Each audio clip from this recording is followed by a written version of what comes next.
Olá, estamos iniciando mais uma videoconferência do projeto Biblioteca Digital Multimídia. Hoje estamos tratando do tema 5 anos de gestão fiscal responsável, retrospectivas e desafios. Essa videoconferência ela está ligada ao curso de Direito Público, a disciplina Direito Administrativo. Eu sou o professor Jair Eduardo Santana.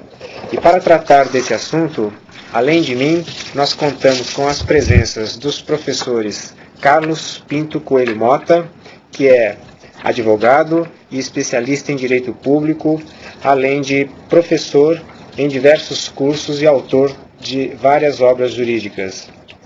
Contamos ainda com a presença do professor doutor Flávio Regis Xavier de Moura Castro, que é conselheiro do Tribunal de Contas do Estado de Minas Gerais. Professor Carlos, professor Flávio, é um prazer tê-los conosco nesse projeto e vamos tratar do tema. Inicialmente farei algumas considerações, abordando os 5 anos da lei fiscal, passando a palavra na sequência aos professores que aqui se encontram presentes. Como todo aniversário, é muito importante fazer uma reflexão. E assim ocorre com a lei fiscal, que neste mês de maio, mais especificamente na semana passada, completou 5 anos de vigor, 5 anos de vigência. Digo nós, porque o professor Carlos e o professor Flávio somos pessoas diretamente envolvidas com a aplicação dessa norma. Nesses 5 anos, nós recolhemos em nossas bagagens diversos estudos, diversas orientações e, a título de reflexão, eu, obviamente, apenas destaquei alguns poucos pontos para tratar com os senhores, já que, obviamente, não seria possível cuidar de assuntos nessa esfera de uma maneira mais aprofundada. A lei, no geral, ela tem vários pontos que se destacam. Um desses pontos, me parece hoje, é exatamente a obrigatoriedade de se efetuar uma planificação, e não só o planejamento orçamentário, de uma maneira mais efetiva, de uma forma muito mais consistente do que se experimentava no passado. É claro que esses dispositivos que estão na lei fiscal, exigindo do administrador e do gestor um planejamento mais seguro, esses dispositivos ainda não se fizeram completar por inteiro. E digo isso já lembrando de algumas deficiências que aparecem no nosso dia a dia. É claro que ainda temos planejamentos que chamo de planejamentos nominais, já que eles ainda não se conformam com aquela efetiva necessidade da nossa sociedade. Assim porque o planejamento tem que ser lido num contexto maior, que é o próprio contexto das finanças públicas, onde essa norma veio fazer frente e veio disciplinar. É na atividade financeira do Estado que nós encontramos aquelas atividades chamadas de atividades básicas, realizadas pelo Estado, consistentes na captação de recursos públicos, na gestão desses mesmos recursos públicos e na alocação desses recursos. Colocada assim, dessa maneira a questão, nós verificamos que todo esse processo de planejamento que envolve essas 3 áreas antes citadas, ainda não ganhou o grau de efetividade que o próprio artigo 48 da Lei Fiscal deseja que o planejamento tenha.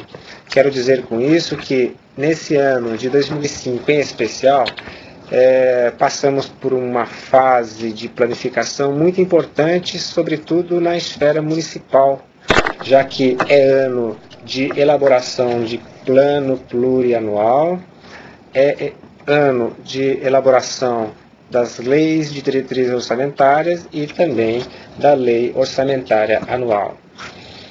Tenho visto que, na prática, muitos centros, muitas células administrativas ainda simplesmente transcrevem dispositivos importados de uma planificação de um vizinho, por exemplo, o que não fará frente, por óbvio, àquelas reais necessidades de uma comunidade X ou Y. Mas se, em contrapartida, se estou dizendo de um ponto negativo, em contrapartida, há de se deixar em evidência também toda a melhoria que se fez nesse setor. Se aquele é um fator negativo, temos outros tantos fatores positivos que permitem a todos, ainda em nome dessa mesma transparência, verificar a todo instante o que vai se passando em termos de planificação orçamentária.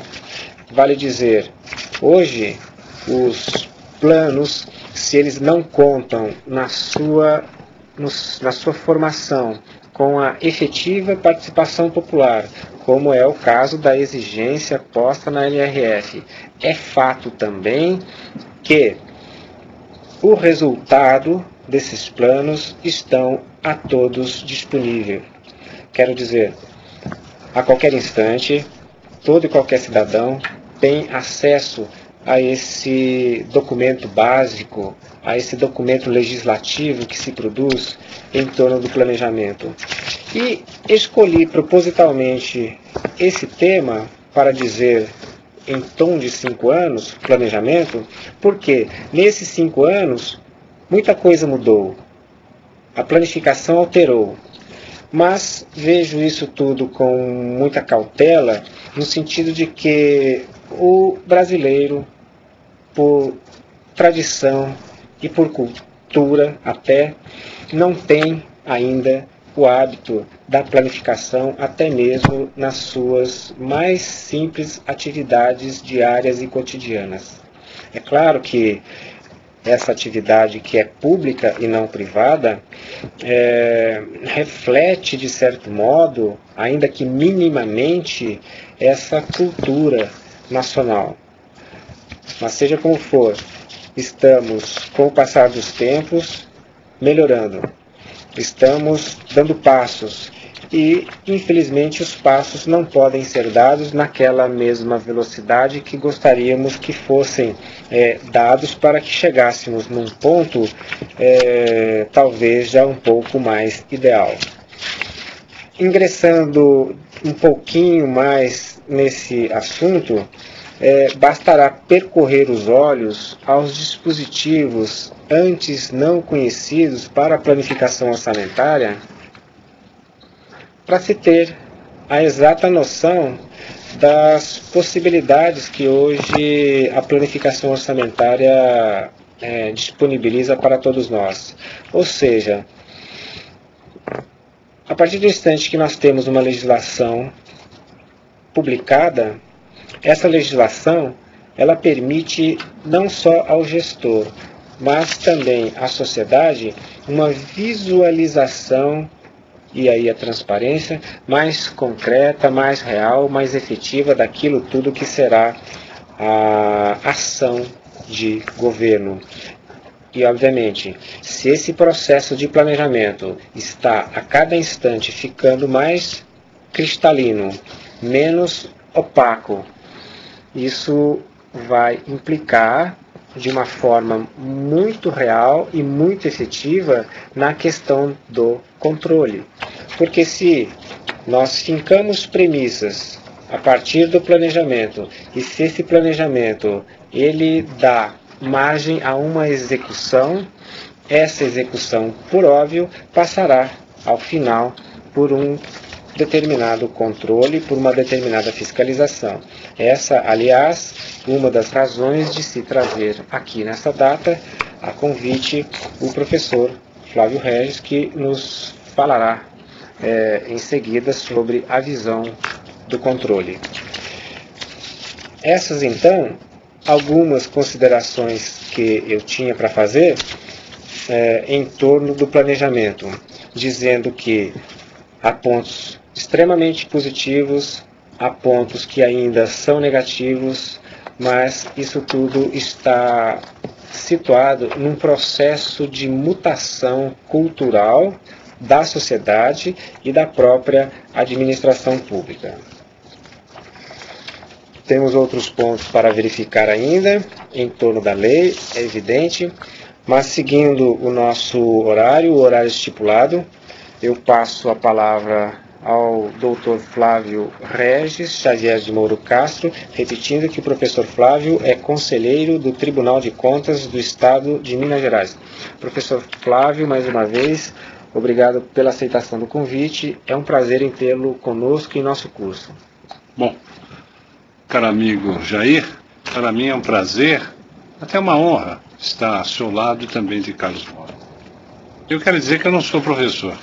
Eu só sou professor de otimismo. De otimismo eu sou professor. Eu sou um simples conselheiro, um dos 7 que compõem o Tribunal de Contas de Minas Gerais.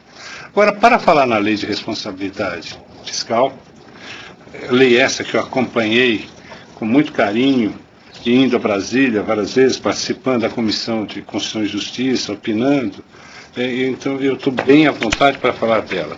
Mas, antes de tudo, quem aplica a lei, faz aplicar a lei, que pratica a lei e aplica a lei, é que deve ser visto de início. Quem é? É o órgão de controle de gestão. Quem é esse órgão? É o Tribunal de Contas do Estado de Minas Gerais. Nós sabemos que existem 34 tribunais de contas no Brasil inteiro. Um da União, um do Distrito Federal, 26 estaduais, 4 de municípios e um do município de São Paulo e outro do município do Rio de Janeiro.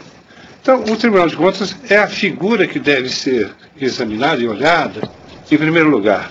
Eu quero dizer que a estrutura organizacional do Tribunal de Contas é composta do Tribunal Pleno, das câmaras, que em número de 4, as câmaras são 2, uma para os municípios, outra para as licitações. A presidência e as outras 2 para todo o resto da matéria de controle externo. A presidência, a corregedoria, os conselheiros que aplicam a lei, que fazem aplicar, os auditores, os serviços auxiliares e o Ministério Público, que dizem que é Ministério Público Especial, mas não, ele é o Ministério Público de Contas, e essa nominação vem agora ganhando muito campo, futuramente, em pouco tempo, o Ministério Público, ele é todo o Ministério Público de Contas. E qual a composição? A composição, já disse, são de 4 conselheiros. São de 7 conselheiros. 4 oriundos do Poder Legislativo e 3 do Governo do Estado, sendo que um de livre escolha do governador, outro vindo da classe de auditores do Tribunal de Contas e outro também do Ministério Público de Contas. Então, a composição em número de 4, isso já está, eu vou dizer, está pelo Supremo, reconhecido pelo Supremo em súmula, está sumulada, a matéria é sumulada. Bom, a partir disso, nós podemos começar com bastante, uma síntese apertada, a distinguir a competência e a jurisdição. Bom, a competência de contas, ela está na Constituição. A Constituição é que diz que cabe ao Tribunal de Contas, no artigo 71 e seguintes, julgar as contas públicas, a todos os níveis. E a sua jurisdição, ela é do Estado de Minas Gerais, porque esse tribunal é estadual. Seria o da União, seria o Tribunal de Contas da União.